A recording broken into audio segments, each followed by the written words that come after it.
Firman Tuhan berkata, Mazmur 127 ayat 4, seperti anak-anak panah di tangan pahlawan, demikianlah anak-anak pada masa muda.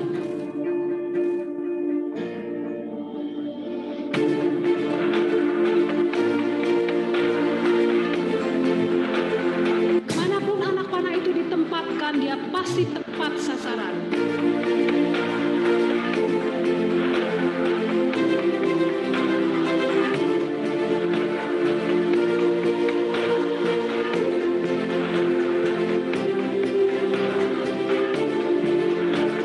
Pertanyaannya adalah, siapa yang menjadi pahlawan dalam hidup anak muda tersebut?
Saat ini kita mengalami situasi yang berbeda.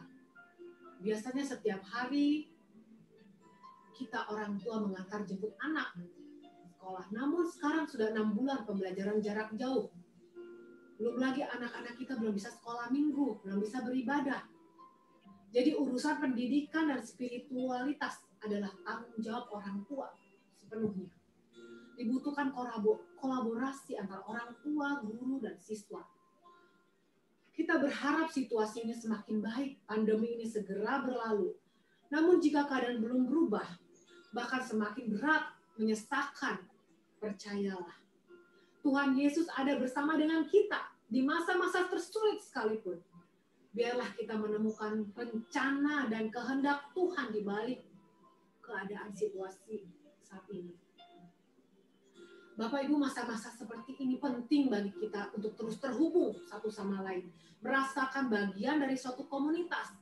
Persekutuan orang komunitas Yahya akan menjadi komunitas Bapak Ibu. Bertumbuh secara iman dan karakter. Setelah 6 bulan kita libur, maka September ini Pom Yahya akan mengadakan ibadah online. Ibadah pengucapan syukur ulang tahun Pom Yahya ke-24 tahun. Atas anugerah Tuhan. Dan mulai Oktober kita akan mengadakan ibadah rutin, di mana di situ kita saling menguatkan, saling berbagi, mendengarkan firman Tuhan yang pasti akan menguatkan iman kita. Juga pengurus akan mengundang psikolog, di mana akan memberikan inspirasi, akan memberikan wawasan sehingga kita sebagai orang tua mengetahui bagaimana mendidik anak, bagaimana menghadapi, menyikapi anak kita. Karena kita adalah pahlawan, kita adalah role model, teladan bagi anak-anak kita. Bapak Ibu, kami tunggu kehadiran Bapak Ibu dalam ibadah online Pom Yahya. Tuhan Yesus memberkati. Amin.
Shalom.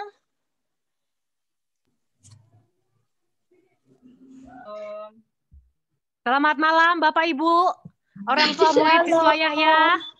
Halo, apa kabar orang tua murid yang sudah alumni dan juga beberapa saudara-saudara kita, ada yang dari Belanda, ada yang dari Palangkaraya dan beberapa kota lainnya. Selamat datang dalam ibadah POM. Ini adalah ibadah perdana secara online. Baik, puji Tuhan melalui teknologi Zoom ya kita bisa bertemu, kita bisa mengadakan ibadah POM Yahya. Untuk memperlancar proses ibadah kita, pada saat ibadah dimulai, dipastikan audio dalam keadaan mute ya. Nanti host akan bantu kita untuk mute, dan juga kalau tidak ada halangan ya video kamera bisa dinyalakan supaya kita bisa interaktif dan lebih seru aja. Tapi kalau mungkin ada keperluan bisa dimatikan. Kalau ada kesulitan kendala bisa ditanyakan melalui chat. Kita akan mulai ibadah kita, sebelumnya kita bersatu di dalam doa.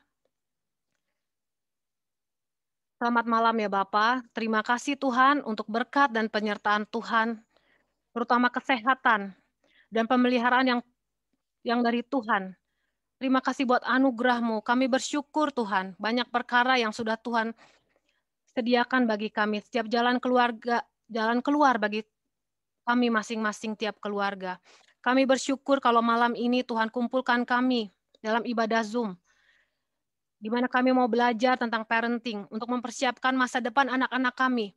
Biarlah Tuhan beri hikmat kepada kami, untuk kami belajar bagaimana menjadi orang tua yang sesuai dengan kehendak Tuhan. Kami sadar ya Tuhan, kami bukanlah orang tua yang sempurna, banyak kekurangan. Maka itu kami perlu Engkau ya Tuhan. Pimpin ibadah kami dari awal hingga akhir. Kami berdoa supaya setiap jaringan boleh baik, bisa kami mendengar dengan baik. Berkati hamba-Mu Pak Daniel Tuhan, yang akan membagikan, yang akan memberi inspirasi kepada kami masing-masing. Terima kasih Tuhan, kami serahkan ibadah kami hari ini hanya demi nama Yesus Kristus kami berdoa. Amin.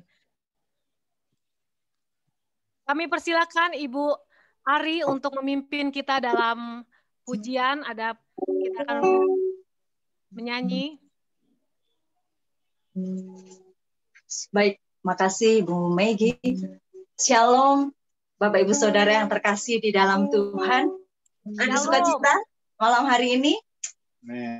Saya percaya setiap kita bersukacita. Saya percaya setiap kita bersukacita. Apapun itu keadaan kita, ya sebagai orang tua letih ya, capek kita karena selama kita sekolah online, anak-anak tidak hanya sebagai guru, multi hal lah yang harus kita lakukan, multitasking sebagai orang tua, tapi tidak mengurangi sukacita kita malam hari ini. Jadi kita angkat pujian ini bersama-sama, satu pujian yang akan menguatkan kita. Pujian ini mengatakan kita akan tetap bersorak apapun yang terjadi. Haleluya di dalam nama Tuhan Yesus. Soraklah, haleluya. Soraklah, haleluya. Haleluya.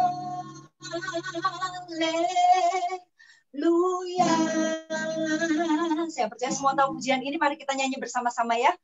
Soraklah, haleluya. Soraklah, soraklah, haleluya. Haleluya.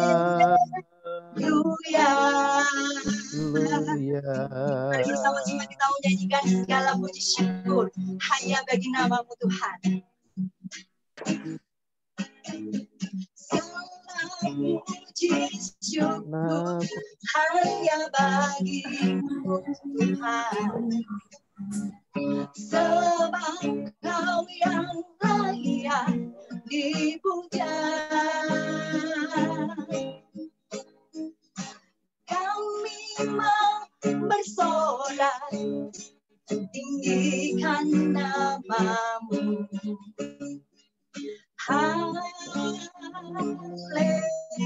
Haleluya. Sekali lagi bersama kita katakan segala puji syukur. Segala puji syukur hanya bagimu Tuhan. Sebab Kau yang layak dipuja. Mari bersama-sama kita bersorak. Kami bersorak, tinggikan namamu.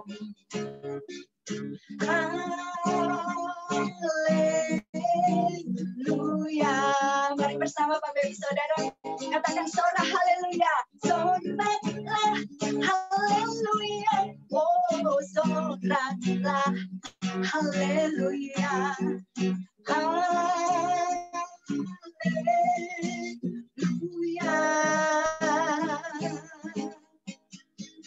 Soraklah haleluya. Soraklah haleluya. Haleluya. Amin. Segala puji syukur hanya bagimu Tuhan. Segala puji syukur Tuhan. Sebab Kau yang layak dipuja. Kami bersorak, tinggikan namamu.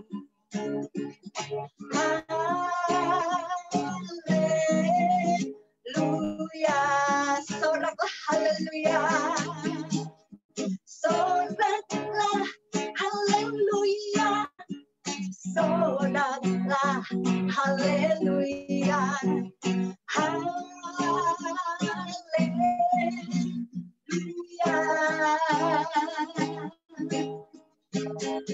Soraklah haleluya. Soraklah haleluya. Haleluya. Haleluya. Haleluya.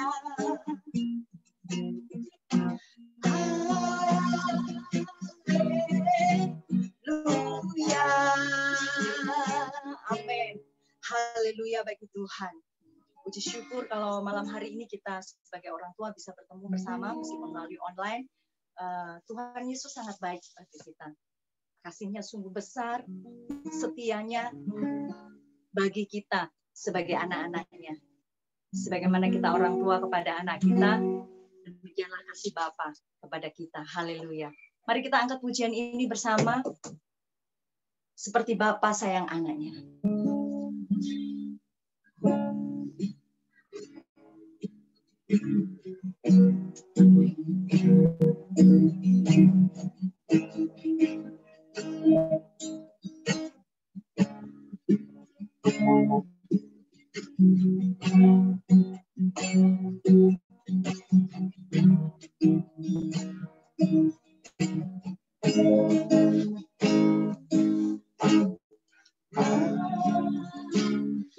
Besar sungguh kasih setiamu, nyata sungguh perlindunganmu, tak satu kuasa mampu pisahkan aku dari kasih-Mu. Bapa, ajarku selalu hormati-Mu, ajarku turut perintah-Mu, berikan ku hati untuk menyembah-Mu dan bersyukur setiap waktu, seperti Bapa sayang anaknya. Demikianlah Engkau mengasihiku, Kau jadikan biji matamu, Kau berikan sayang ada padamu.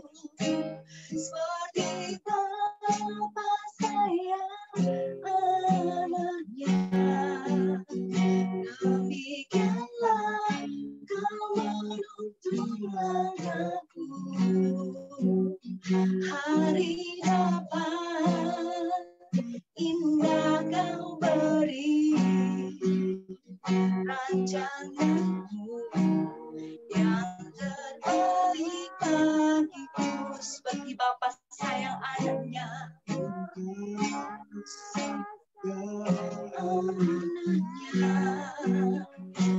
Demikianlah Engkau mengasihiku,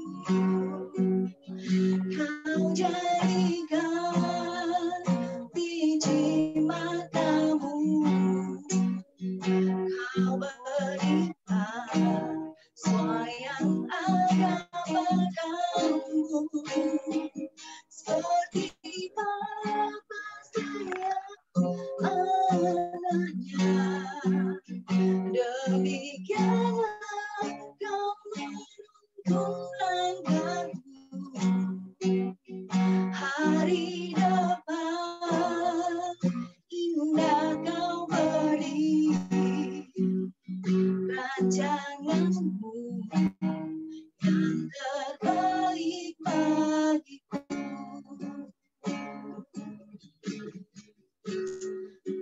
Haleluya, haleluya, haleluya.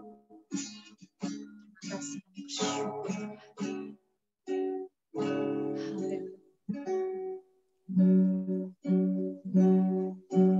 Untuk selanjutnya kami persilakan pada Pendeta Daniel.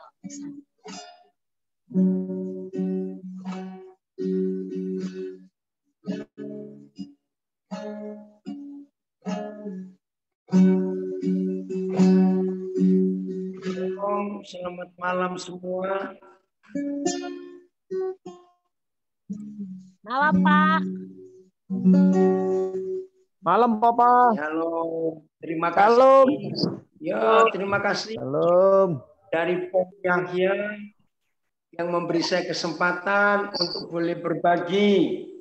Ini satu anugerah Tuhan yang luar biasa. Ya. Halo, dari Brisbane. Iko. Halo, Bapak. Dari Brisbane.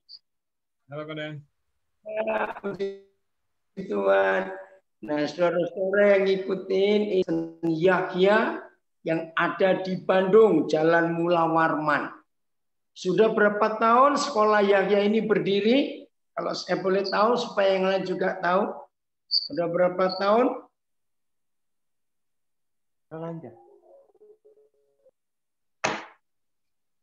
Sudah berapa tahun sekolah Yahya berdiri? Kalau tidak salah 60 tahun ya. Sony? 60 hampir 60 tahun lebih ya, hampir. Iya, 60 tahun lebih, Pak. Iya, Pak James ya. Wow. Tahun lalu kita baru merayakan ya. Yahya, Februari sih, Pak. puji Tuhan. Iya. Ya, 60 tahun lebih ya. Baik, kita mau belajar malam ini. Ya. Tema kita menarik. Menjadi sahabat anak. Artinya bukan menjadi musuh anak.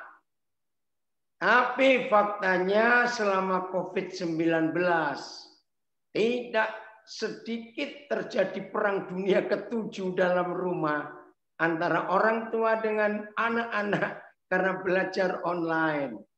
Maka itu tema kita menarik, menjadi sahabat anak, berarti bukan jadi musuh anak. Yang kedua, dan dikatakan begitu, mengenal potensi anak-anak. Sebuah tema yang sangat relevan untuk masa sekarang ini karena COVID-19 semua bentuk kehidupan berubah total. Saya akan mulai membaca dari Mazmur 127. Ya, siapa anak-anak bagi Tuhan? Nah, saudara, sebelum kita mengenal anak-anak kita, maka kita harus tahu pendapat pemilik anak-anak itu.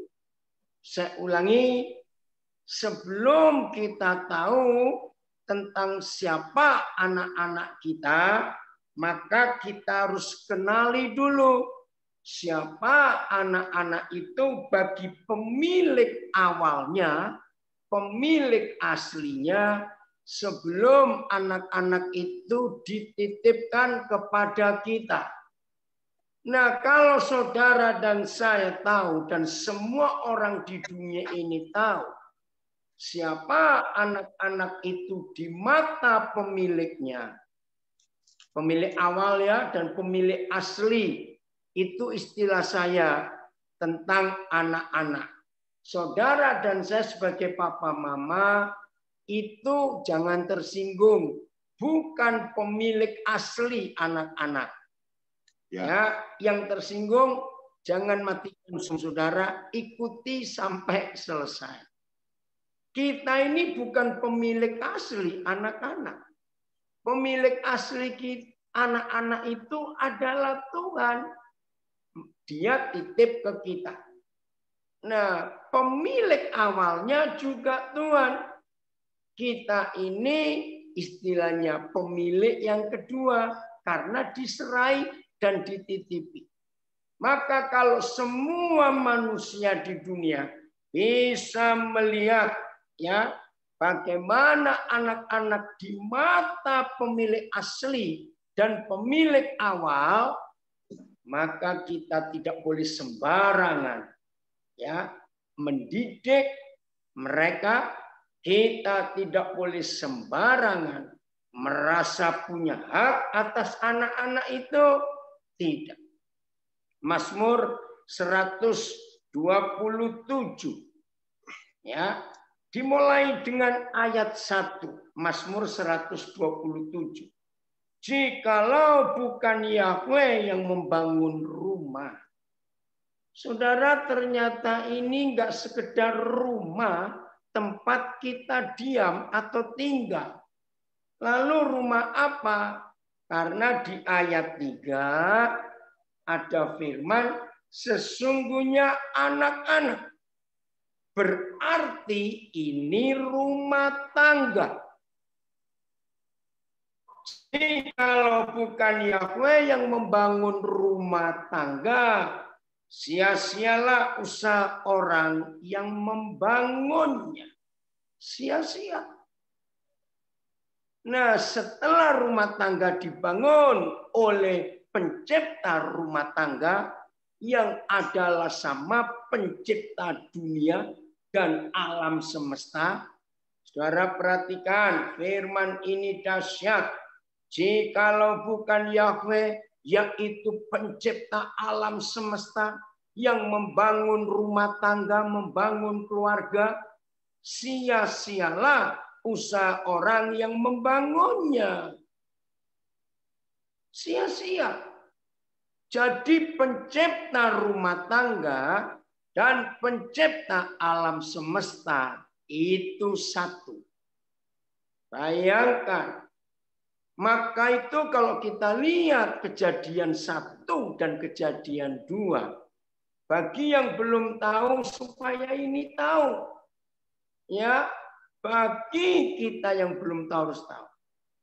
Saudara, lembaga pertama yang dibentuk oleh pencipta alam semesta bukan lembaga negara, bukan lembaga gereja, bukan lembaga pendidikan, bukan lembaga keuangan. Tolong perhatikan.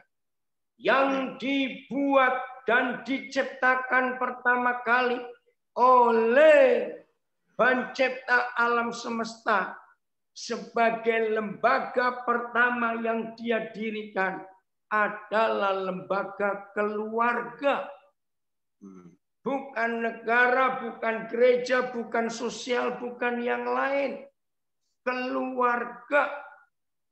Maka itu kitab suci kita adalah buku satu-satunya yang berbicara begitu banyak tentang keluarga. Wih, ini luar biasa. Amin. Terima kasih Sumi. Walaupun anakmu sedang di rumah sakit, kamu hadir. Percaya Tuhan pasti tolong. Saudara, inilah Tuhan kita. yang begitu punya prioritas utama tentang keluarga. Sehingga lembaga pertama yang di keluarga berarti keluarga itu segala-galanya. Buat Tuhan kita dalam keluarga ada anak-anak. Begini pemilik hidup dan pemilik anak-anak. Dan beginilah yang menciptakan keluarga itu. Dan tolong yang punya bahasa Indonesia tolong dihapus atau diberi stabilo hitam kata lelaki. Ini terjemahan yang sangat salah. Sesungguhnya anak-anak. Saya nggak tahu kenapa penterjemah bahasa Indonesia memasukkan kata sesungguhnya. Tidak. Anak-anak. Nggak ada. Di Alkitab bahasa lain pun nggak ada kata lelakinya. Anak-anak. Children. Ya, tolong perhatikan. Yang punya Alkitab bahasa apa saja. Sesungguhnya anak-anak adalah milik pusaka daripada Yahweh. Tolong perhatikan Papa Mama. Sehebat apa anak-anak kita. Apa anak-anak. Maaf. Secacat apa anak-anak kita. Mereka semua adalah milik pusaka daripada Yahweh. Milik pusaka, saudara. Berarti bernilai. Enggak cuma berharga, bernilai. Amin. Milik pusaka. Jadi Papa Mama, kita ini dititipin pusaka. Tolong perhatikan firman ini. Saya percaya semua kita langsung apa kita perhatikan. Kalau ada orang titip benda pusaka, jawabannya kita nggak boleh sembarangan memperlakukan benda pusaka itu. Betul tidak? Saudara, maka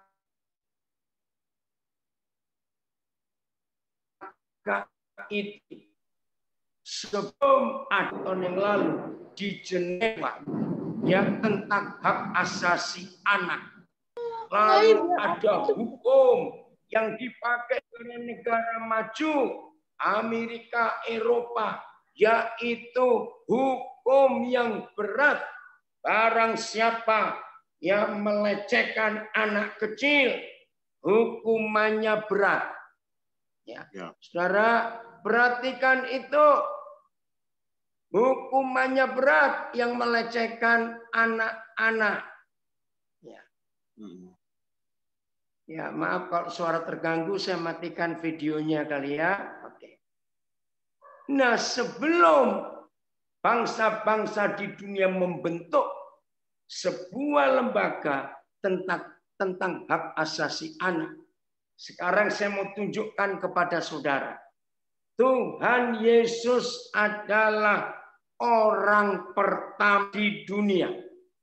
Dengarkan, Tuhan Yesus adalah orang pertama di dunia yang memberi hukum tentang anak-anak. Barang siapa melecehkan anak kecil itu, maka mereka harus dihukum berat. Ya, jadi sebelum negara manapun di dunia memikirkan hak asasi anak, Maka itu di semua negara maju di dunia pasti ada istilah KPKAI, bukan? Ya, sebagai hak Komisi Perlindungan Anak. Ternyata Tuhan Yesus. Tolong catat ayat ini. Matius 18 ayat yang ke-6. Wow, inilah hukum atau hak asasi anak-anak pertama di dunia. Dan Tuhan Yesus yang mengatakan itu. Bahkan saudara, pertama kali saya belajar ayat ini, Matius 18 ayat yang ke-6, saya nggak percaya. Kalau ini Tuhan Yesus yang bicara. Kenapa saya nggak percaya? Karena Tuhan Yesus itu kan pribadi yang lemah lembut, penuh kasih. Ini sadis. Ya, terima kasih Aan. Ini anak saya dari Samarinda menayangkan ayat ini. Mari kita baca dan ditayangkan berapa terjemahan sekaligus. Matius 18 ayat 6. Tetapi barang siapa salah satu dari anak-anak kecil ini yang percaya kepadaku, menyesatkan, melecehkan, merusak salah satu dari anak-anak kecil ini yang percaya kepadaku, lebih baik baginya jika sebuah batu kilangan diikatkan pada lehernya ke dalam laut. Wih, sadis bukan? Coba saudara dengarkan. Sehebat-hebat orang perenang, ya dengar. Sehebat-hebatnya seorang perenang. Jawab pertanyaan saya. Mampu nggak dia tetap berenang kalau ada batu, nggak usah berat banyak-banyak. 2 kilo atau 5 kilo saja diikat di kakinya. Jangan berenang hebat pun tidak mungkin bisa selamat kalau dia diikat kaki, digantungkan batu sekian kilo di kaki. Saudara tahu dalam zaman itu batu kilangan itu batu bulat yang diputar di atas batu lain untuk memecah kulit-kulit kacang yang keras. Di Indonesia kita nggak ketemu jenis kacang yang kulitnya keras sekali. Nah, di banyak negara Timur Tengah, Eropa, Amerika, banyak kacang-kacang itu. Nah, itu perlu batu kilangan. Nggak ada yang ringan. Kalau batu kilangan ringan, nggak bisa mecahkan kulit kacang itu. Sadis nggak kalau Tuhan Yesus memberi hukum begini? Maka itu pelecehan seksual anak pedofil harus dihukum mati, sudah. Kenapa? Karena anak-anak. Yang namanya anak-anak. Saya sangat terharu melihat firman ini. Maka itu nggak usah ada orang yang menanyakan. Kalau anak-anak kecil meninggal, mereka belum percaya Tuhan Yesus. Apakah mereka selamat? Saya percaya ayat ini. Tuhan Yesus berkata, tetapi barang siapa menyesatkan salah satu dari anak-anak kecil ini yang percaya kepada saudara, artinya Tuhan Yesus tahu semua anak-anak kecil itu percaya dia. Walaupun orang tuanya belum percaya. Karena di peristiwa itu, enggak semua orang tua anak-anak itu percaya Tuhan Yesus. Apalagi Tuhan Yesus belum jadi juru selamat. Maka itu saya percaya semua anak kecil yang belum tahu membedakan salah dan benar, baik dan jahat, maka anak-anak itu masih polos dan Tuhan Yesus menebus mereka. Ya, di dalam masa anak-anaknya itu. Terima kasih Tuhan, Engkau sayang anak-anak. Saya baca terjemahan lain. Akan tetapi, siapa yang menyesatkan salah satu dari anak-anak kecil, ini kinya jika sebuah batu kilangan digantungkan pada lehernya dan ditenggelamkan ke laut yang paling dalam. Wah, paling dalam lagi. Nggak bisa ke permukaan. BIS, siapa menyebabkan salah satu dari orang-orang yang kecil ini tidak percaya lagi kepadaku? Lebih baik kalau batu penggilingan diikatkan pada lehernya dan ia ditenggelamkan di laut yang dalam. Namun siapa yang membuat tersandung seorang dari mereka yang kecil yang percaya kepadaku ini, lebih baiklah baginya bahwa sebuah batu kilangan keledai digantungkan pada lehernya dan ia ditenggelamkan ke dasar laut. Siapa yang menyebabkan salah satu dari anak-anak kecil yang percaya kepadaku ini berdosa, ngeri. Maka lebih baik sebuah batu kisaran digantungkan pada lehernya, lalu ia ditenggelamkan di laut yang dalam. Saudara, cukupan sampai di sini. Inilah hukum tentang hak asasi anak yang pertama kali dicetuskan oleh manusia di dunia adalah dari Tuhan Yesus. Nah, sekarang kita hubungkan lagi dengan Mazmur 127 ayat 3 tadi. Kalau anak-anak itu milik pusaka daripada Yahweh.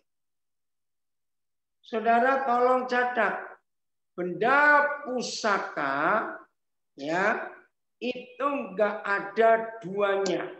Disebut benda pusaka itu selalu satu.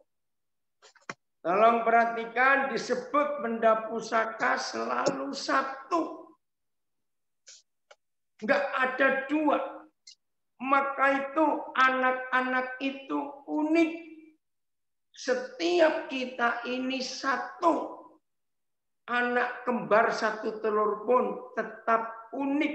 Satu. Tolong perhatikan. Maka itu Tuhan marah. Pemilik benda pusaka itu marah. Kalau ada orang yang menyesatkan, yang melecehkan, yang merusak, yang membuat anak-anak itu berdosa. Tuhan Yesus marah dan hukumannya sadis. Tenggelamkan ke laut hidup-hidup dengan batu kilangan. Perhatikan kesadisan hukum ini. Karena anak-anak itu tidak berdosa. Yang kedua, siapa anak-anak di mata Tuhan? Kembali ke Mazmur 127.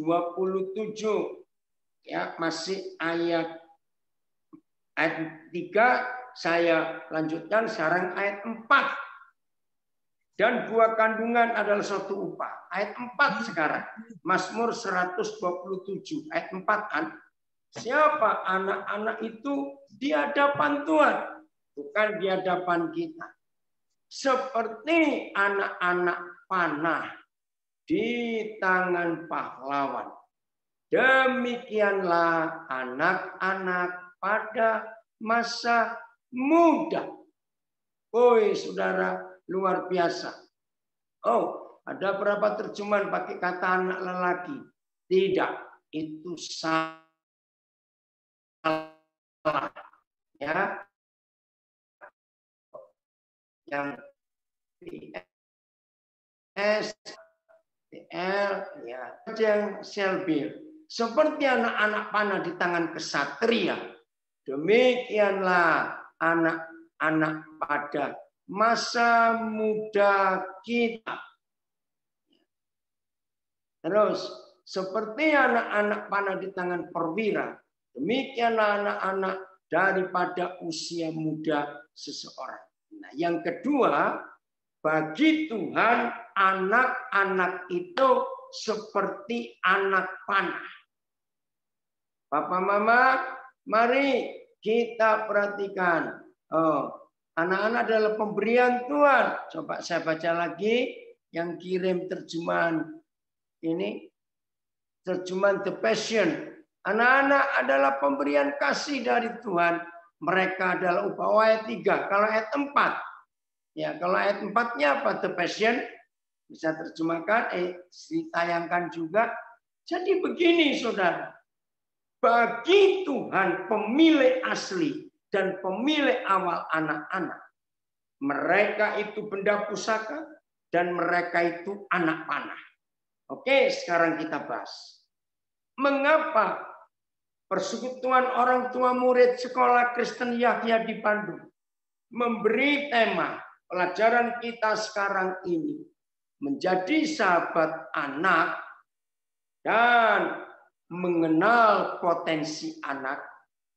Ya karena mereka itu dititipkan Tuhan kepada kita untuk kita bimbing mereka baik-baik. Ya, ayat 4 coba yang mau tulis terjemahan ayat 4 ya. Saya butuhkan anak panah. Oke, Papa Mama, anak-anak muda yang belum menikah dan suatu hari kalian menikah dan Tuhan titipkan milik pusakanya, benda pusakanya supaya kalian belajar ini ya. Nah, anak panah seruncing apa, sekuat apa panah itu, saya tanya kepada saudara, kalau nggak ada yang membidikkan, tidak ada yang mengarahkan ke target, tolong perhatikan, ya ini konsep penting. Maaf, ya maaf ada yang telepon saya di IG saya. Seruncing apa, setajam apa sebuah anak panah dan sekuat apa ya batang anak panah itu, tapi kalau anak panah itu tidak ada yang membidikkan, maka anak panah itu tidak pernah mencapai target dalam hidup mereka. Nah, Papa Mama, kita lah yang dititipin Tuhan adalah para kesatria yang ditulis di Mazmur 74. Saudara dan saya, Papa Mama, yang membidikkan anak-anak panah itu. Saya ulangi lagi, saudara dan saya ya yang membidikkan anak-anak panah itu. Sebab tanpa pembidik maka anak-anak panah nggak akan sampai targetnya. Nah, sekarang tema yang kedua saya masukkan. Maka itu Persekutuan Orang Tua Murid Sekolah Kristen Yahya di Bandung memberi kita sebuah konsep mengenal potensi anak. Ini penting sekali. Jadi saudara, setiap anak panah yang milik awalnya adalah Tuhan, maka Tuhanlah yang paling tahu potensi masing-masing anak panah itu. Ya, akan ditembakkan kemana? Targetnya anak panah ini kemana? Nah, Papa Mama tidak boleh memaksa keinginan kita untuk, ya maaf, menyampaikan ke anak mengikuti itu.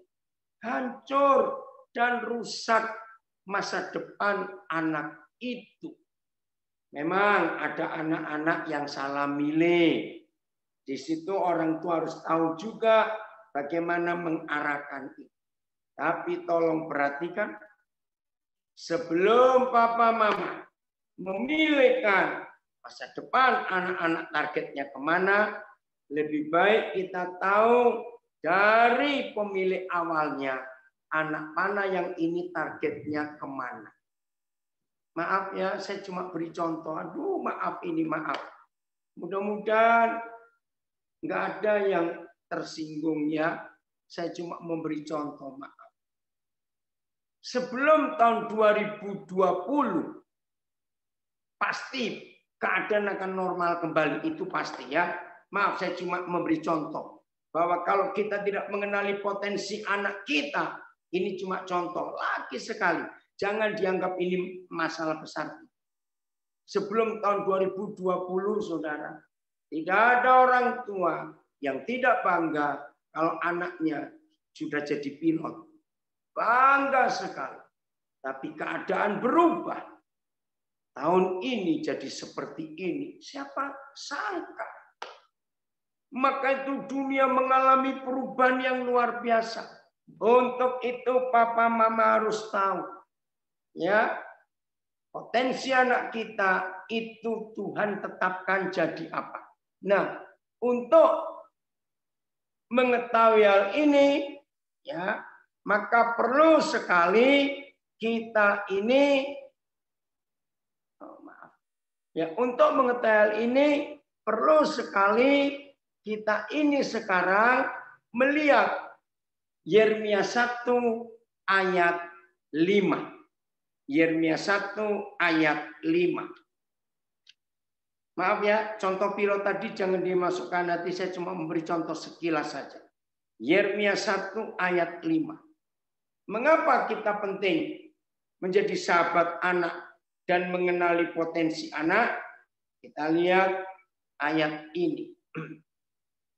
Yeremia 1 ayat 5. Sebelum aku membentuk engkau dalam rahim ibumu, aku telah mengenal engkau. Saudara, ini fase pertama yang mengagetkan saya. Kalau anak-anak belum dibentuk dalam kandungan, berarti ayah ibu anak-anak itu belum menikah.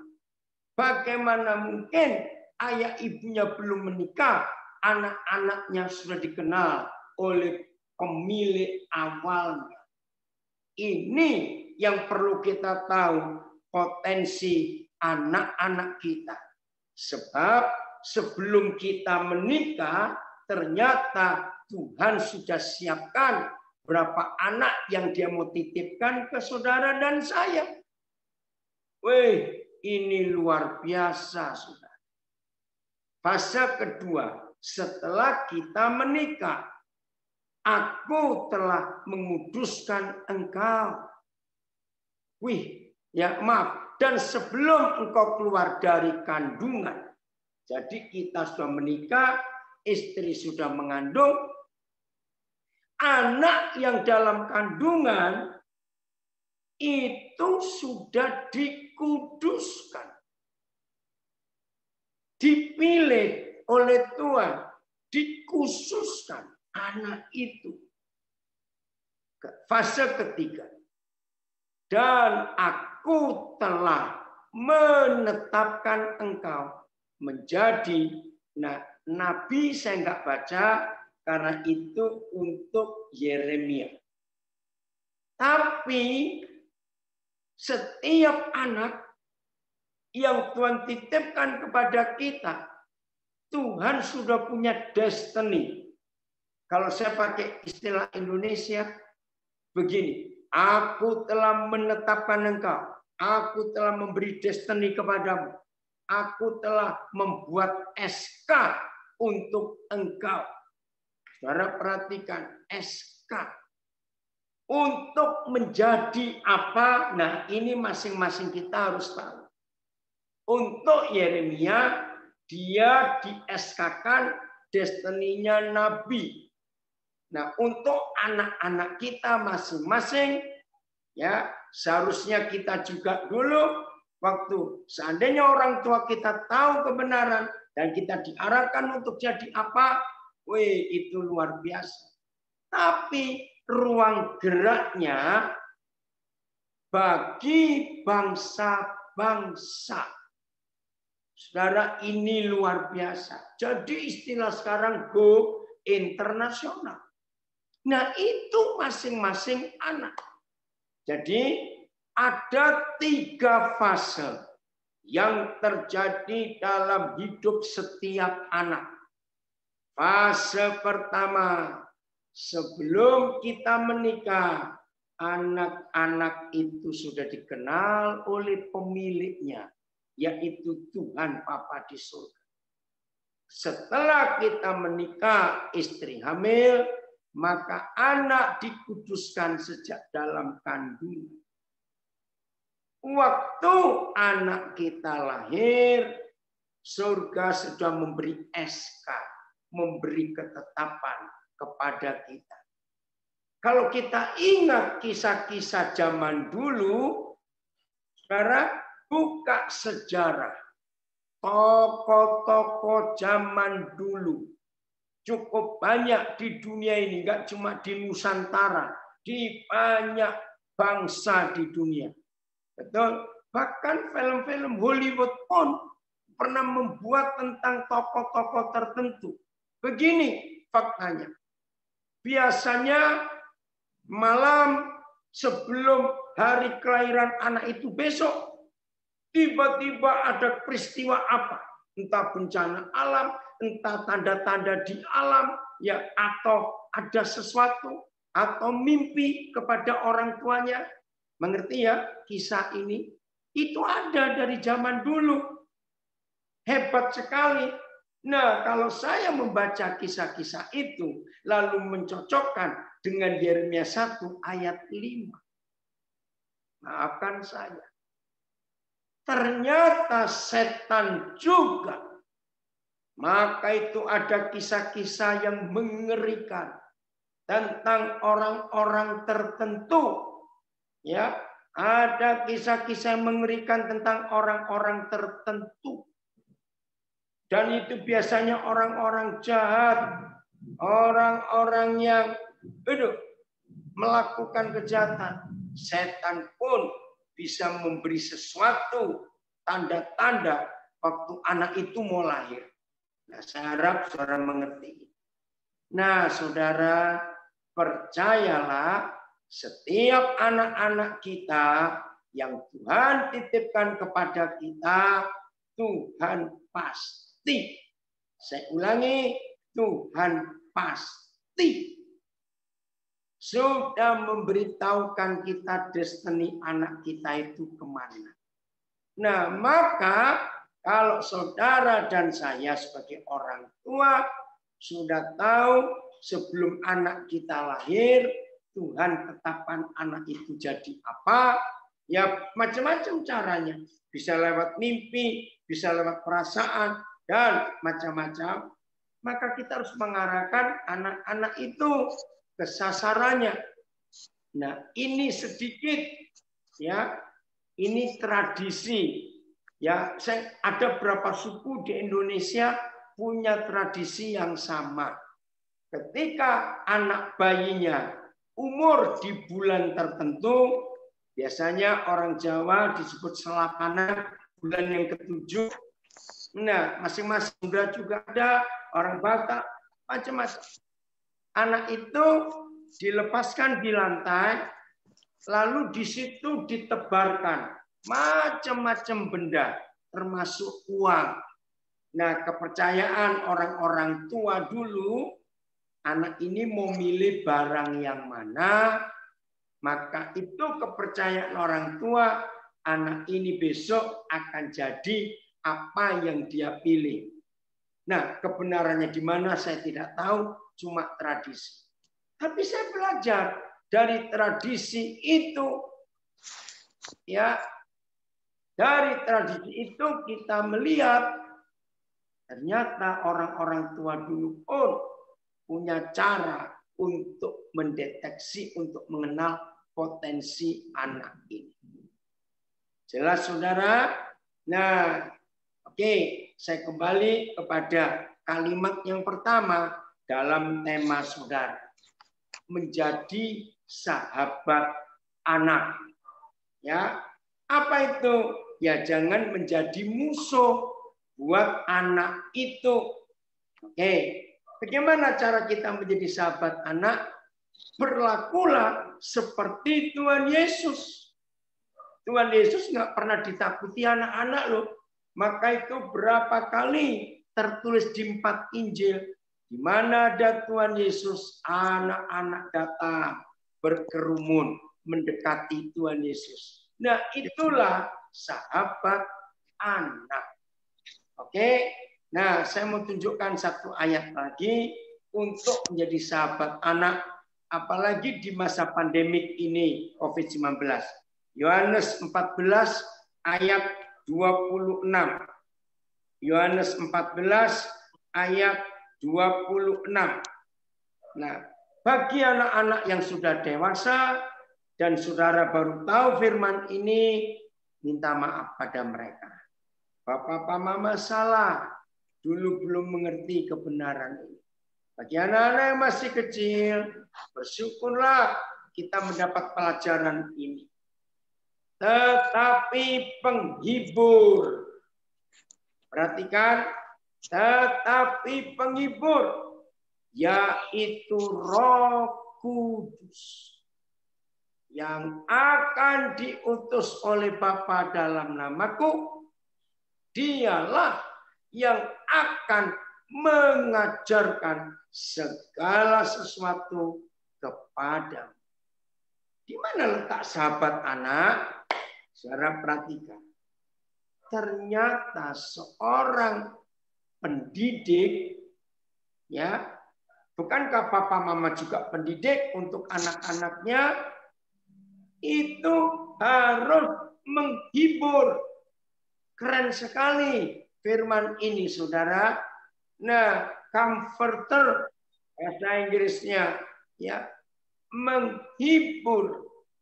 Saudara, maka itu kalau kita mengajar kepada anak-anak kita, ayo kita menjadi penghibur.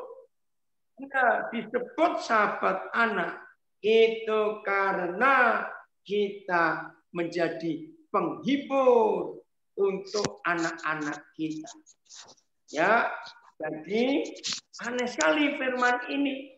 Namanya penghibur. Tetapi pekerjaannya mengajar. Padahal seharusnya kalau penghibur, kerjaannya menghibur. Ternyata tidak. Pendidik, guru, orang tua harus jadi penghibur buat anak-anaknya. Intermezzo saja. Maka itu menurut ayat ini dilarang keras. Mama-mama mengajar anak-anaknya. Dua-dua stres. Mama stres, anak-anak stres. Anak-anak stres, mamanya stres. Enggak jadi. Tapi ayo hari ini kita memperhatikan kata penghibur ini. Dahsyat sekali. Ya, maka itu penting dalam kehidupan kita saat anak. Ya. Selama 7 bulan, 8 bulan ini, hampir ya, 7 bulan lebih, ketika semua orang harus kerja di rumah, nah saya beritahu kepada banyak dari bulan Maret yang lalu, Papa Mama, kalau anak-anak bosan di rumah, saya pesan kepada Papa Mama, jadikan diri kita, diri Papa Mama ya, mainan buat anak-anak itu. Loh, apa artinya? Iya, jadikan mereka itu kita ini mainkan. Ini berapa anak, tapi masih kecil,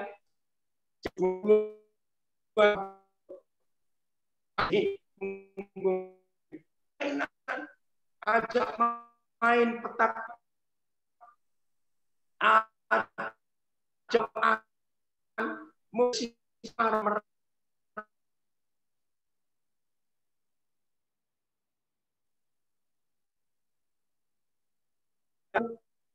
yang melipat sama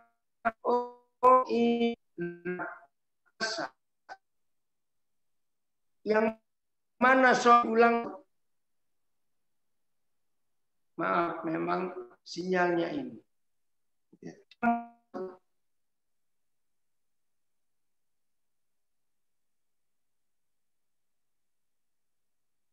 Sony.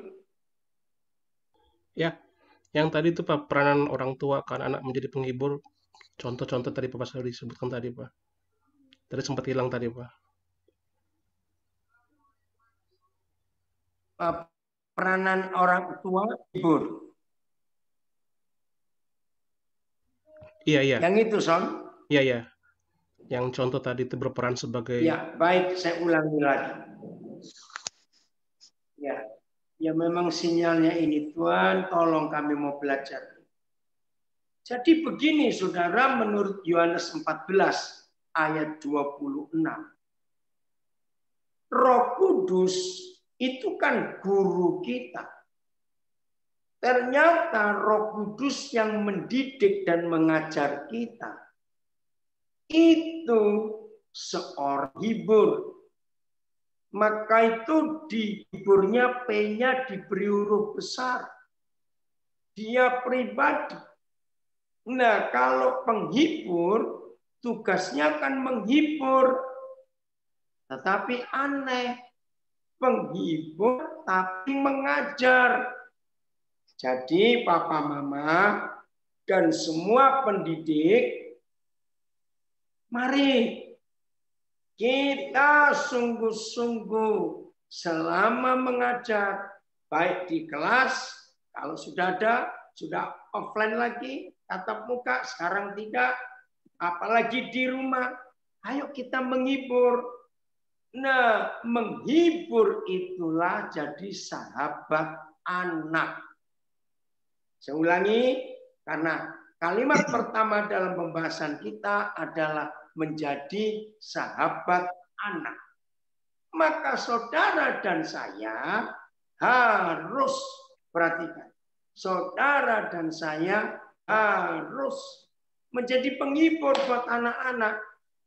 Jangan buat anak-anak stres. Maka itu maafkan saya, mama-mama yang gak sabaran, jangan mengajar anak-anak ya. Anak-anak stres. Kalau diajar oleh stres, anak-anak stres karena mamanya stres, melihat anaknya stres.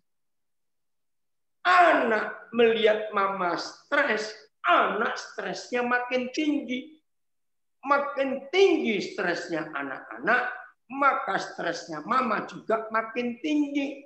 Aduh, kalau sudah begini bagaimana? Nah, maka itu ayo kita mengajar itu menghibur. Itulah arti sahabat anak. Nah, selama 7 bulan lebih ini COVID-19 merajalela di dunia. Semua belajar di rumah, kerja di rumah. Saya sama banyak orang tua sejak bulan Maret yang lalu. Papa mama, supaya anak-anak tidak bosan, jadikan diri kita mainan mereka. Saya mengajar begitu. Jadikan diri kita mainan mereka. Loh, kenapa penting? Oh, penting sekali menjadi mainan anak-anak.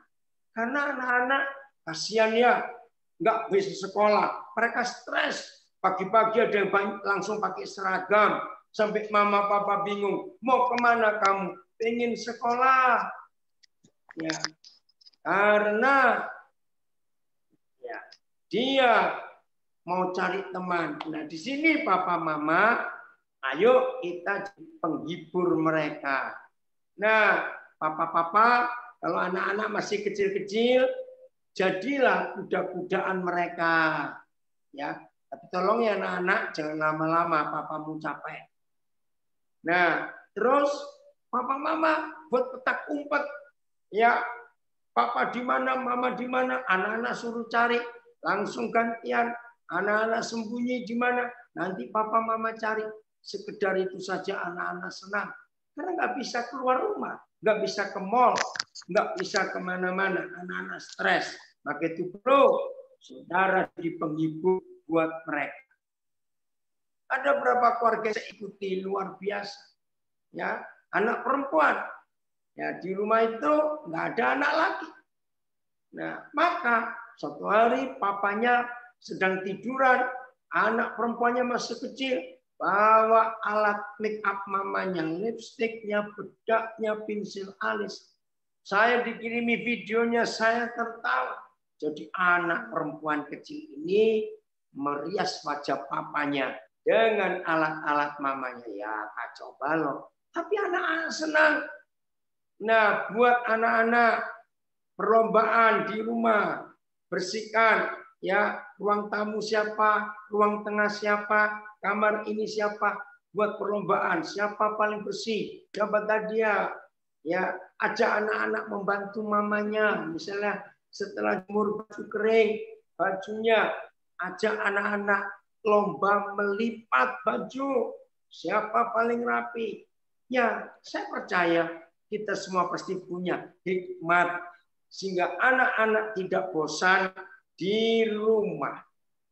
Sekarang juga sudah banyak fasilitas di online, cara-cara mengajar dengan tidak membosankan.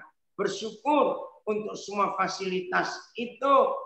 Nah, ada yang ngomong, kalau ada anak kalau sudah main nggak mau berhenti, jadi papa mamanya capek, ya langsung tidur aja kalau capek. Jadi kalau papa mama tidur, anak-anaknya juga ikut tidur. Nah, saudara, jadi tetap akan punya hikmat, punya kemampuan. Memang di masa seperti ini nggak cuma dunia pendidikan, tapi semuanya mengalami perubahan. Nah, saya akan simpulkan.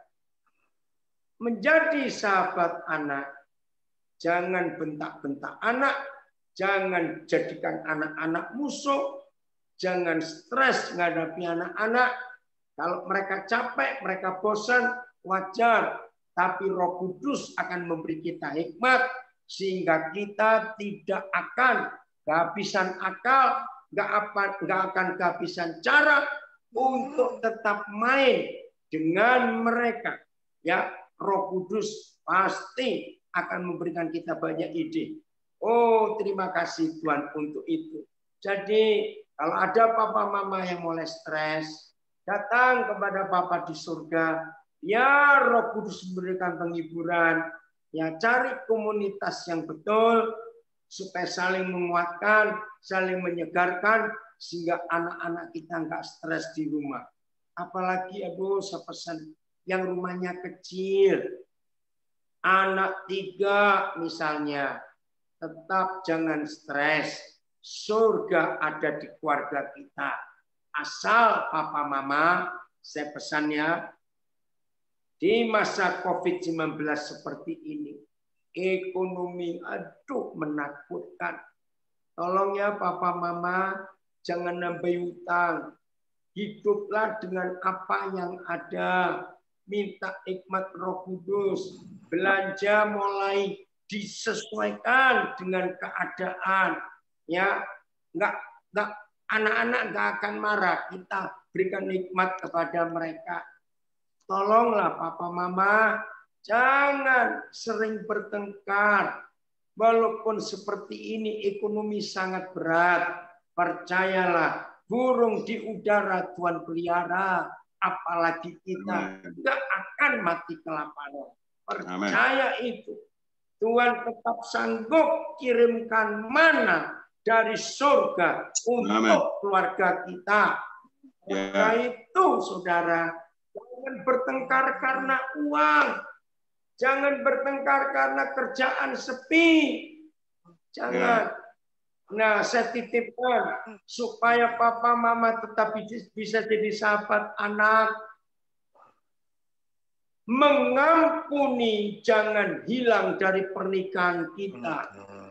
Saya ulangi, pengampunan jangan keluar dari rumah tangga kita. Tiap hari penuh pengampunan, penuh pengampunan. Nikmati COVID-19 ini. Sebelum mereka pergi dari dunia entah kapan, kita nggak ada yang tahu. Apa maksud saya? Belum pernah terjadi dalam sejarah manusia yang namanya suami istri paling lama tinggal di rumah justru selama ada COVID-19 ini. Betul tidak? Semua kita suami istri tahun 2020 ini paling lama serumah. Nah, di situ kelihatan asli kita di hadapan pasangan kita. Kita ini siapa? Nah, jangan jadikan pertengkaran. Justru itu baik karena saling mengenal. Ya, makin indah. Oh, tahu. Nah, kalau papa mama penuh pengampunan, maka anak-anak itu bahagia. Walaupun makan sangat-sangat sederhana. Tapi kalau papa mama bahagia, oh saudara, luar biasa Tuhan itu menghibur. Dan keluarga kita jadi keluarga surga. Percayalah, yang susah nggak cuma saudara. Banyak orang susah di masa sekarang ini. Maka itu jangan putus asa. Ya, ayo kita jadi sahabat anak. Jangan stres, jangan marah-marah pada anak. Ada harapan, percayalah itu.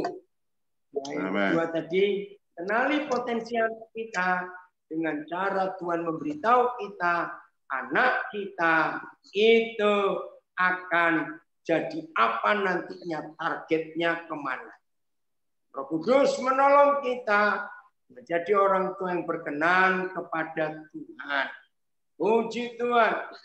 Tuhan Yesus memberkati kita semua. Saya kembalikan kepada host Lumuri. Terima kasih dapat kesempatan ini. Ya. Oke, terima kasih Pak Bapak untuk sharing pada malam hari ini. Sudah banyak memberikan pencerahan, banyak orang tua senyum-senyum. Sepertinya, oh iya kita mengalami hal-hal yang kita perlu evaluasi kembali. Nah, Bapak Ibu peserta yang ada di Zoom pada malam hari ini. Lebih keras suaranya. Oh iya, mohon maaf. Kalau ada nanti yang mau bertanya, silakan bisa langsung di unmute atau bisa via chat, ya. Kita buka pada malam ini ruang tanya jawab kurang lebih 5-10 menit ke depan. Dipersilakan, ada papa mama yang mau ingin bertanya? Kalaupun masih malu-malu secara live, bisa aja via chat ya.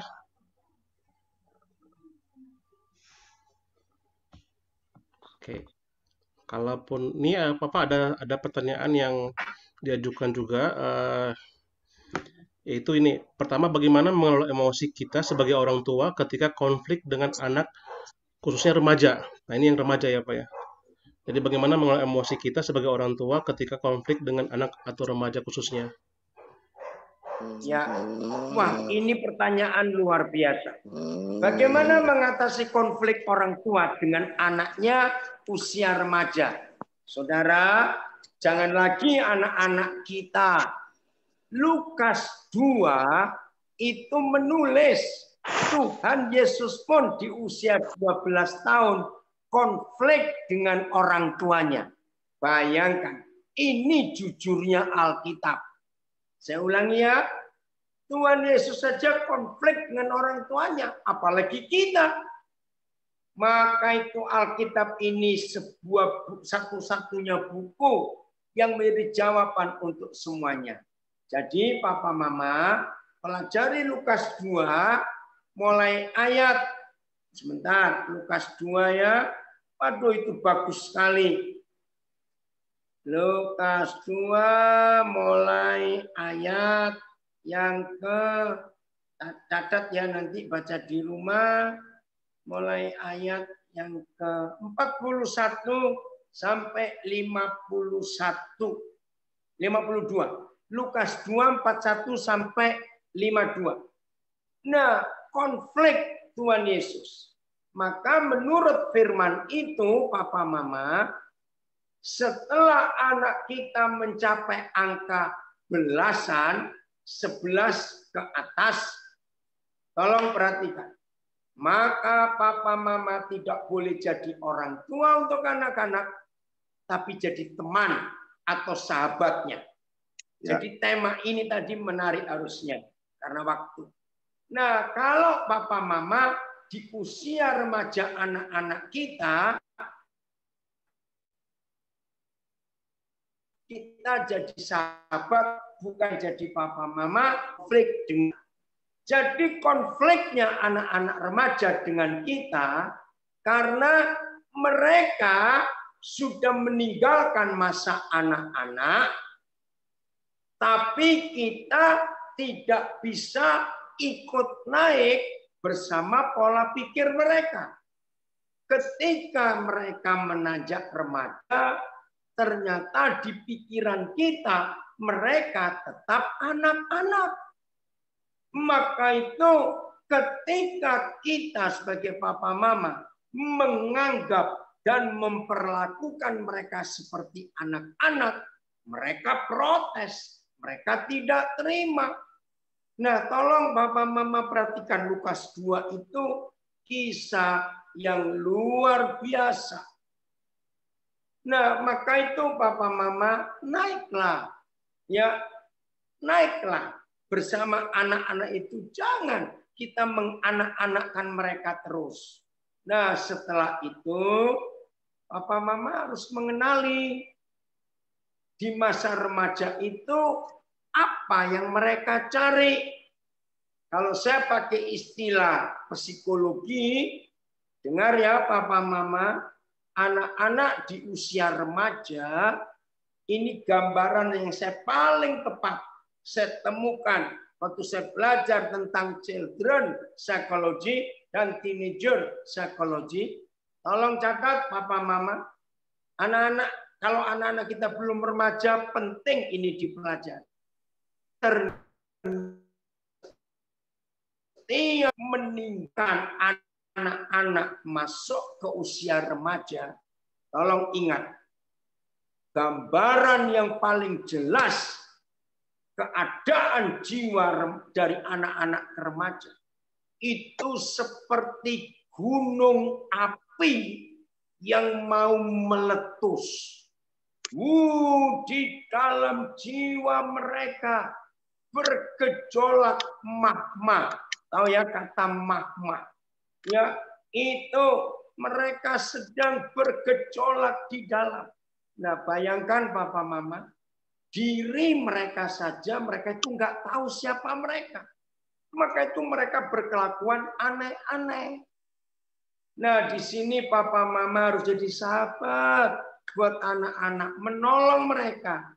Jangan dimarahi, jangan disalah-salahkan, jangan dibentak-bentak. Mereka juga bingung dengan dirinya sendiri. Aku ini kenapa? Mereka itu nggak tahu. Maka itu kita harus jadi sahabat mereka. Maka itu kalau saudara baca teliti Lukas 2, maaf saya ya, saudara akan kaget loh. Setelah 3 hari mereka menemukan anaknya yang anak mereka yang hilang itu. Ingat nggak jawaban Tuhan Yesus? Kenapa kamu cari aku? Loh, kenapa kamu cari aku? Ayo maaf, ini kan kurang ajar. Ya wajar dong anak dicari. Nah, itulah protes anak remaja. Dan Tuhan Yesus melakukan ini. Terus kalimat yang berikut. Ini kasar lagi. Kalau saya pakai terjemahan sehari-hari. Masa kalian nggak tahu bahwa aku harus ada di rumah bapakku? Loh, Yusuf bingung nggak? Bapakmu yang mana? Lah aku ini siapa? Bayangkan. Maka itu Papa Mama bersyukur kepada Tuhan. Kalau anak kita usia remaja seperti gunung yang mau meletus, ya, maka kita harus sadar. Tolong mereka. Tadi Sora Papahan ya bertanya, kalau anak-anak main gadget terus, bertobat dulu papa mamanya yang pegang HP terus. Kalau anak-anak lihat papa mama pegang HP terus, biasanya anak-anak itu ikut. Nah, anak-anak yang dari kecil sulit lepas dari HP dan sejenisnya, itu karena papa mamanya tidak bisa jadi mainan anak-anaknya. Karena papa mamanya nggak bisa jadi mainan anak-anaknya, maka anak-anak cari mainan lain. Nah, begitu. Ya, harus tegas. Ini kalau masih kecil ya, kalau remaja sudah nggak bisa. Ya, itu masih kecil. Oke. Sony, lanjut. Ya, Pak. Ada lagi Bapak Ibu yang ingin tanya langsung secara langsung ke Pak Daniel. Oh, ini ada di chat ya, Pak.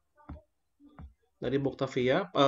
Pak, saya mau bertanya bagaimana mengatasi setiap potensi anak jika ada suatu perbedaan antara anak dan orang tua. Misalkan potensi anak tuh berada di musik, tapi orang tua memilih anaknya untuk sukses di dunia bisnis. Nah, biasanya ini sering terjadi. Bagaimana kita bisa memahami hal tersebut? Ya. Ya. Nah, kalau anak saudara memang potensinya musik, jangan dipaksa ke bisnis. Anak itu akan menderita. Aduh, penderitaannya seumur hidup loh. Dia akan kecewa seumur hidup karena bakat yang Tuhan beri sebagai seorang pemusik tidak tercapai.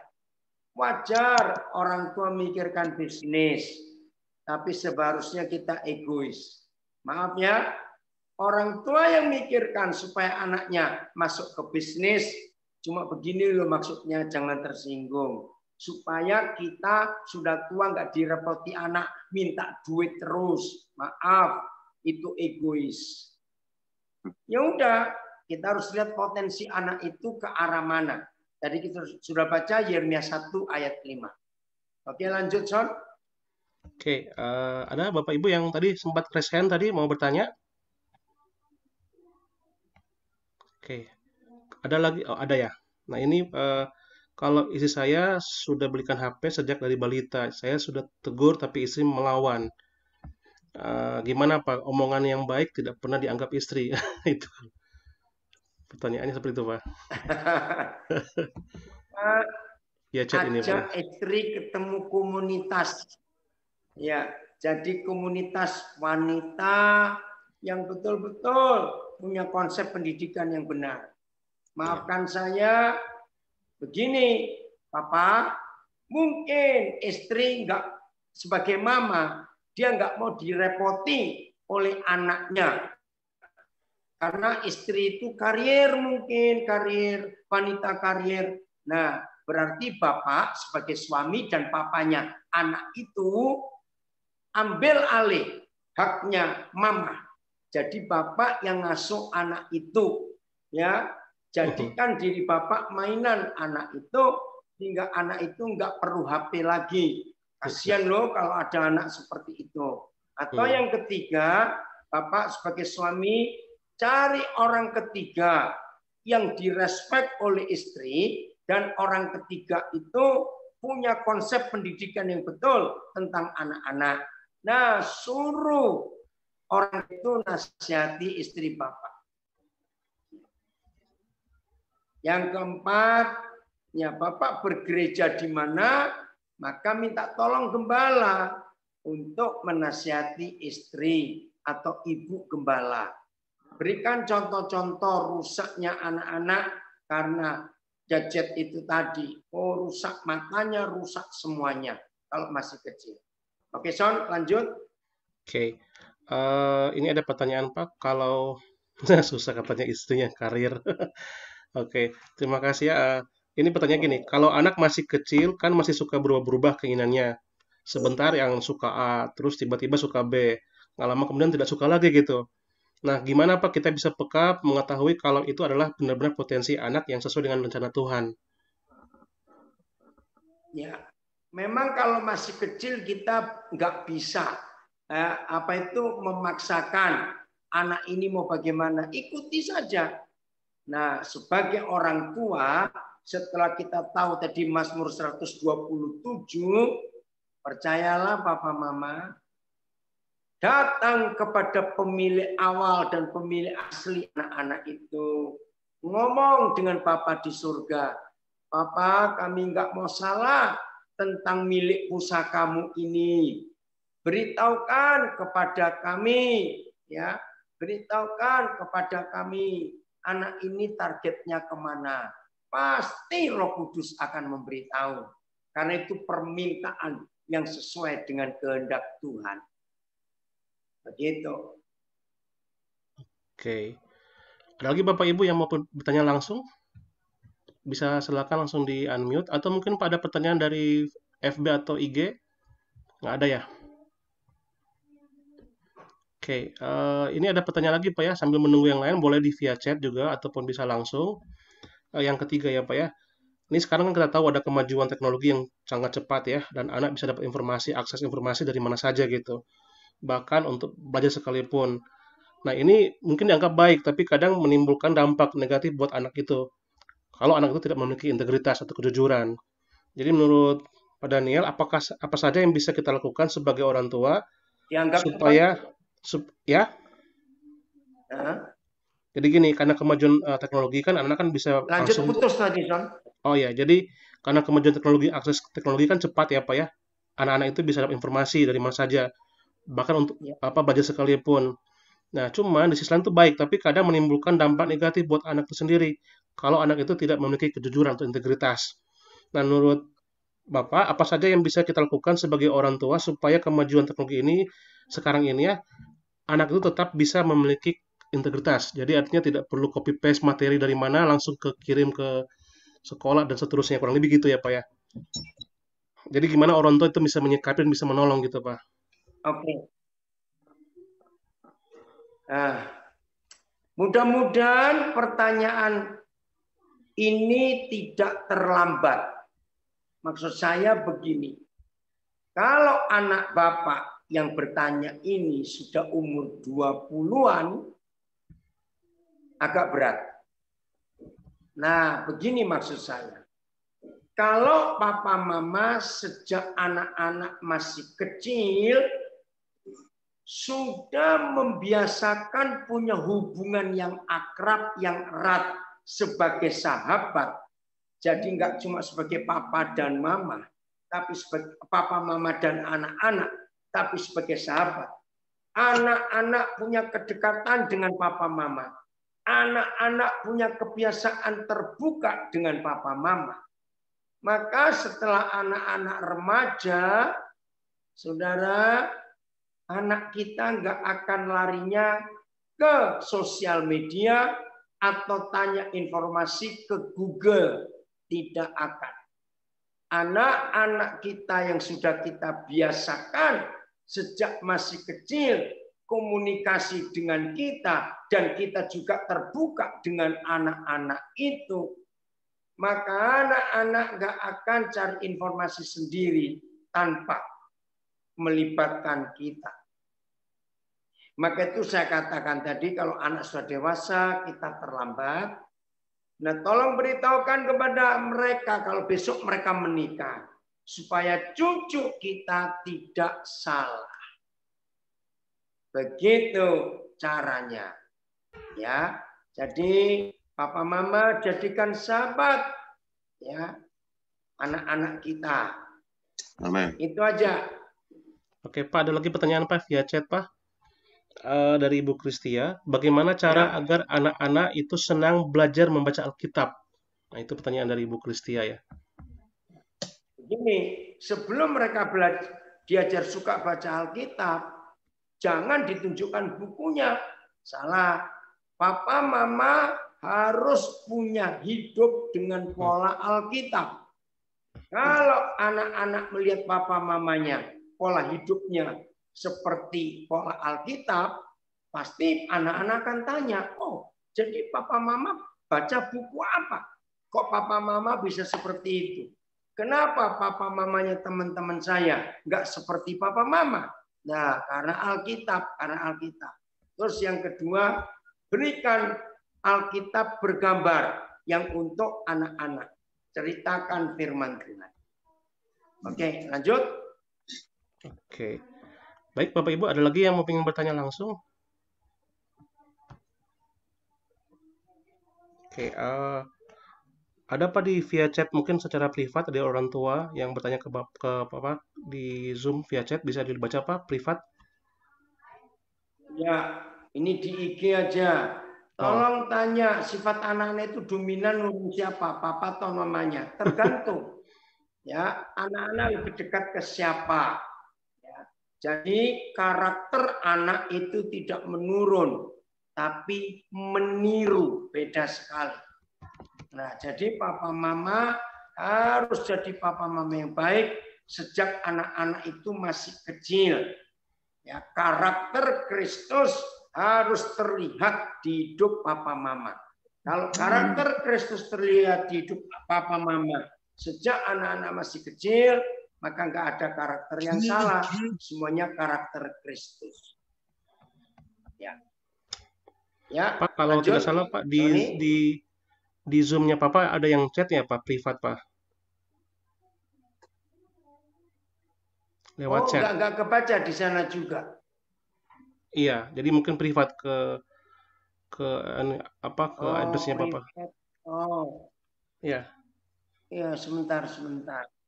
Iya. Oh, salahkah bila saya menghindari konflik dengan anak remaja? Salah. Ya, jadi begini salahnya. Jangan dibuka ruang konflik. Ya, saya pesan Papa Mama, jangan dibuka ruang konflik. Nah, ruang konflik terbuka itu tadi karena Papa Mama memaksakan kehendaknya. Begitu Papa Mama memaksakan kehendaknya pada anak remaja, itu artinya perang terbuka sudah dimulai oleh Papa Mama. Maka itu Papa Mama ketika anak-anak remaja melakukan kesalahan, jangan langsung dibentak frontal. Kamu salah. Wih, mereka tersinggung. Mereka tidak tahu. Nah, maka itu sebelum jangan buka ruang perang. Jadikan anak-anak sahabat. Ayo cerita ke Papa Mama, yuk. Kamu kenapa begitu? Papa ingin tahu. Gitu ya. Nah, terus masih orang yang sama. Kalau sudah berdebat, saya jadi diam saja daripada berkonflik. Jangan berdebat. Ya, saya nggak tahu yang bertanya ini anaknya umur berapa. Tapi lagi sekali, Papa Mama, ingat ya, saya ingin bicara secara umum. Tolong jangan ada Papa Mama yang tersinggung. Begini, antara anak-anak dengan kita orang tua, siapa yang pernah jadi siapa duluan? Saya harap mengerti pertanyaan ini. Antara anak-anak dengan kita orang tua, siapa yang pernah jadi siapa duluan? Mengerti maksud saya? Maka itu, ya, orang tua yang pernah jadi anak-anak, anak-anak belum pernah jadi orang tua. Maka itu Papa Mama dengarkan kalimat ini. 1.000.000% salah. Saya ulangi, 1.000.000.000% salah. Kalau Papa Mama berkata begini, kenapa kalian nggak mau mengerti kami? Oh, anak berontak. Maka itu kepada yang bertanya, Ibu Erlina, setiap kali anak-anak remaja mendengar kalimat kita, kenapa kamu tidak mau mengerti kami? Saudara, perhatikan, anak-anak akan kecewa dan marah. Kenapa? Yang benar begini, karena mereka belum pernah jadi seusia kita, kita yang pernah seusia mereka, walaupun kita lupa, maka kitalah yang harus mengerti mereka. Maka itu saya katakan 1.000.000.000% salah kalau orang tua memaksa anak-anak mengerti kita. Nggak akan bisa mengerti. Mau dibunuh pun anak remaja itu nggak akan bisa ngerti. Karena mereka belum sampai ke usia kita. Maka itu jahat Papa Mama. Ya, bukan cuma anak laki, ada yang tanya, bagaimana sikap bijak menghadapi anak laki yang baru masuk usia remaja? Enggak cuma anak laki, anak perempuan juga. Jadilah sahabat, jadilah teman. Ya, tapi terlambat kalau baru kali itu mau jadi sahabat. Maka itu begini loh Papa Mama, tolong dengar ya. Contoh dan bukti Papa Mama sudah menjadi sahabatnya anak-anak. Anak-anak itu nggak pernah takut cerita tentang sejorok apa, sejahat apa yang mereka dengar di sekolah atau di antara teman-temannya. Tapi kalau anak-anak kita dikit-dikit bilang, jangan beritahu Papa Mama ya. Nah, berarti kita punya jarak dengan anak-anak.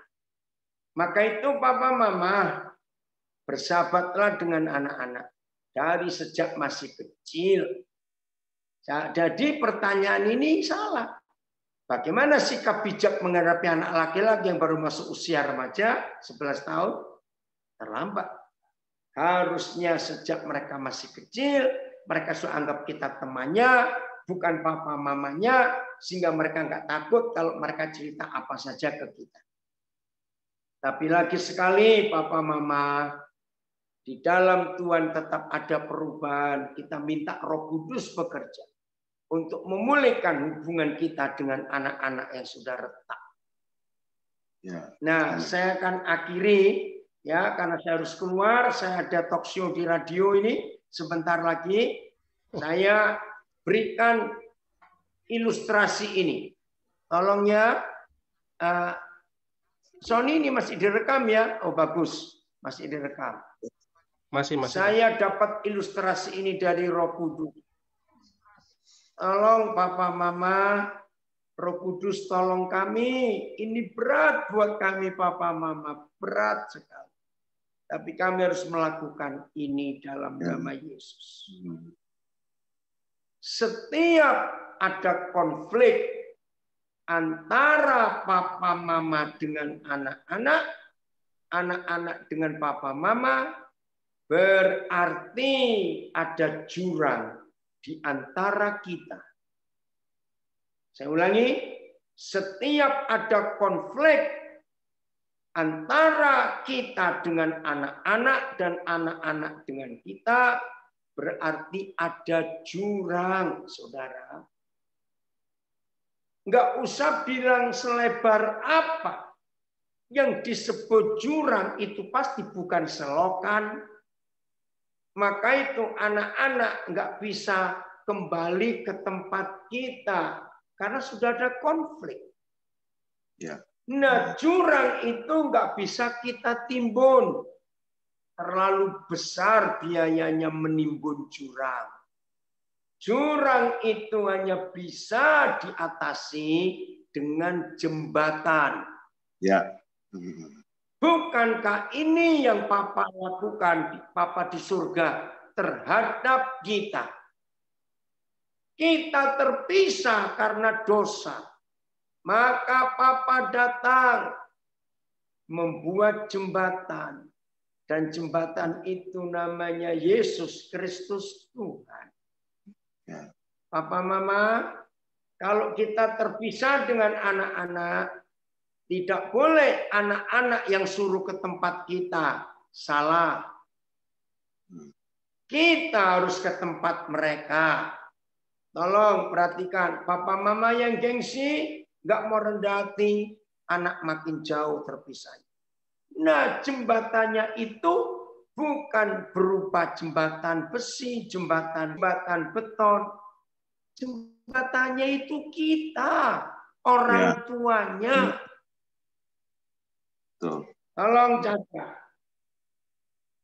Nah, jembatan itu bentuknya bukan tangga. Ayo, apa bedanya tangga dengan jembatan? Sama fungsinya. Fungsi jembatan dan fungsi tangga itu sama. Jembatan untuk menghubungkan yang terpisah, tangga untuk naik. Nah, Papa Mama, fungsi jembatan itu harus rebah, bukan berdiri. Kalau jembatan berdiri namanya tangga. Nah, setelah jembatan terbangun di atas jurang pemisah, ini yang paling sulit dilakukan oleh orang tua. Jembatan tidak akan berfungsi jadi jembatan. Tolong papa mama yang sudah terlanjur buka perang terbuka dengan anak-anak. Saya ulangi, papa mama yang sudah terlanjur buat konflik terbuka dengan anak-anak. Jangan suruh anak-anak ke tempat kita. Kita ke tempat dia. Ya. Ayo kita rebahkan diri kita. Ya. Tahu? Jembatan tidak akan berfungsi jadi jembatan kalau jembatan itu tidak mau diinjak-injak. Papa mama perhatikan. Di sini saya melihat banyak orang gagal. Ketika anaknya mau pulang baru melewati satu langkah, papa mama diinjak anak itu, jembatannya berdiri. Ngerti nggak ilustrasi ini, saudara? Jadi yang sudah terlanjur konflik, rebahkan diri kita. Suruh anak-anak nginjak-nginjak hidup kita, supaya mereka bersatu kembali dengan kita. Saya bersyukur dapat ilustrasi yang luar biasa ini. Maka itu ayo kita melakukan ini. Oh, hebat sekali. Jadi papa mama, mari kita melakukan ini. Oke, saya kembalikan kepada ibu bapak saudara dari POM Yahya. Oke, terima kasih Bapak untuk kebenaran yang boleh kita bersama-sama pada malam hari ini. Nah, Bapak Ibu perlu diketahui juga tadi siangnya Pak ya, mungkin sekarang informasi aja tadi sempat juga diwawancara langsung di Metro TV ya Pak ya, perihal sebagai tokoh pendidik di Papua ya. Itu luar biasa dan kita berdoa semoga itu menjadi berkat juga buat orang-orang yang melihat bagaimana pelayanan pendidikan Papua yang Bapak lakukan di Nabire ya Pak ya. Ya, kita akan menutup malam hari ini Pak ya. Sebelumnya minta Pak James untuk berdoa sekalian untuk mendoakan kita bersama-sama dan juga peran Daniel di Nabire. Ya. Silakan Pak James. Ya. Haleluya. Sebelumnya kami semua sangat berterima kasih untuk hambanya Pendeta Dan Alexander yang telah menyampaikan kebenaran firman Allah yang luar biasa bagi kami. Secara pribadi saya diberkati sekali dan saya percaya bahwa setiap jemaat POM Yahya pasti terberkati. Oleh sebab itu, mari kita berdoa, kita menyerahkan hambanya ini terus di dalam tuntunan dan roh pengajaran yang kuat akan terus turun bagi hambanya Koden untuk memperlengkapi setiap orang tua baik di Indonesia maupun di dunia internasional dalam hal untuk mendidik anak sehingga mereka menjadi anak-anak yang dewasa, anak-anak yang berkarakter unggul dan cinta Tuhan. Haleluya. Kami mengucap syukur dan berterima kasih Tuhan untuk malam hari ini, untuk pengajaran yang kuat, untuk kami sebagai orang tua.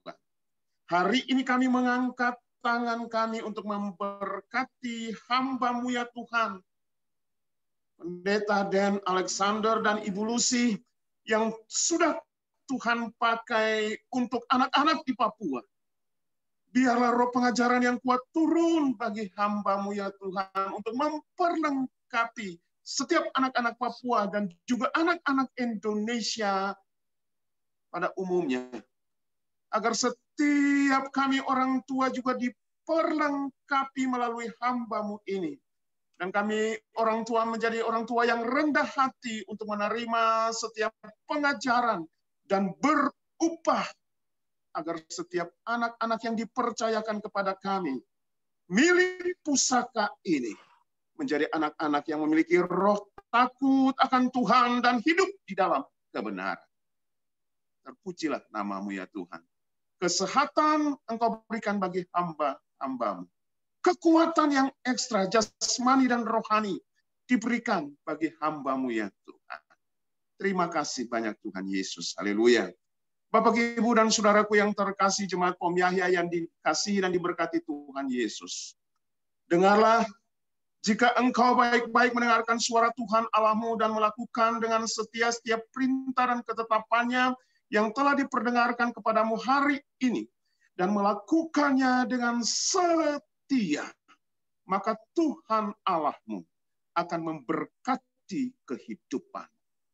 Diberkatilah rumah tanggamu, diberkatilah suamimu, diberkatilah istrimu, diberkatilah anak-anakmu, bahkan anak-anak daripada anak-anakmu.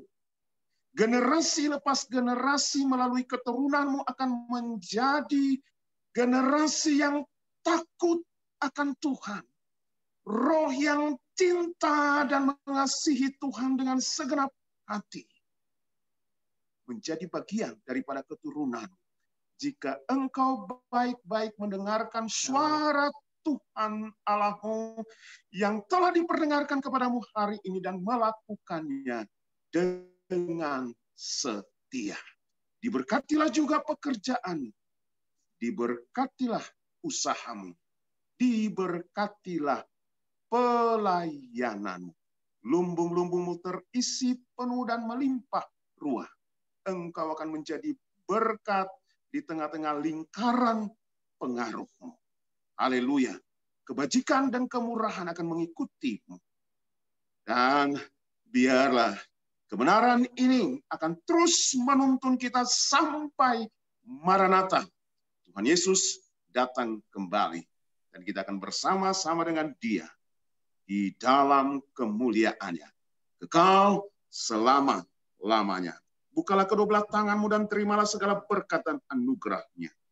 Tuhan memberkati engkau dan melindungi engkau. Tuhan menyinari engkau dengan wajah-Nya dan memberi engkau kasih karunia. Tuhan menghadapkan wajah-Nya kepadamu dan memberi engkau damai sejahtera yang berlimpah-limpah. Haleluya, haleluya, haleluya. Amin, amin. Baik. Amin. Terima kasih Pak Daniel. Puji Tuhan. Bapak Ibu minta Terima kasih banyak. waktunya sebentar. Tuhan Yesus memberkati. Kita mau foto bersama dulu sebentar, Pak. Pak Daniel minta waktu sebentar. Iya. Pak Sony disiapkan, ini ada berapa layar? Ada 4 layar. Jadi bisa dibuka kameranya, kita akan foto bersama-sama. Oke, Pak Daniel. Pak Sony bisa kasih aba-aba ya. Iya. Nanti Layar Bapak satu Ibu dulu ya. setelah foto ada pengumuman dulu ya, Bu ya. Iya. Pengumuman dari Pom Yahya dan berhubungan juga dengan sekolah Kristen Yahya itu sendiri ya. Oke, semua sudah dengan posisinya masing-masing. Oke, kita mulai ya. 1, 2, senyum ya. 1, 2. Oke. Satu lagi ya. Ada 4 ya, 4 ini. Oke. Oh ya, Oke. Pak.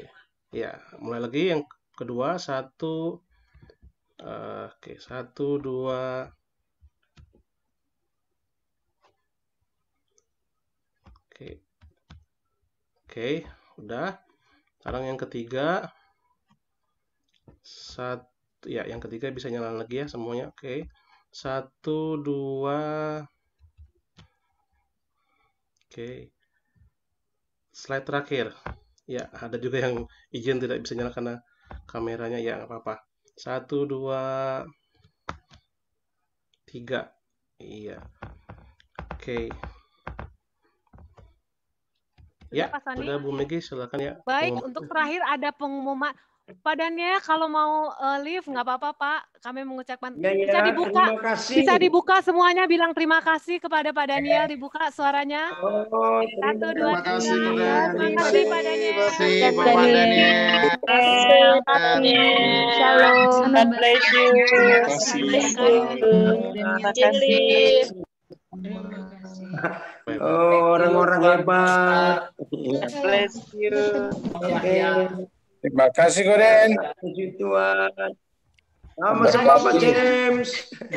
Memberkati, Goden. Terima kasih, Goden. Di sana. Berkati. Ya, memberkati. Baik. Pak Sony bisa Sampai ketemu. ditampilkan Sukses pengumuman buat kita. Pom Yahya.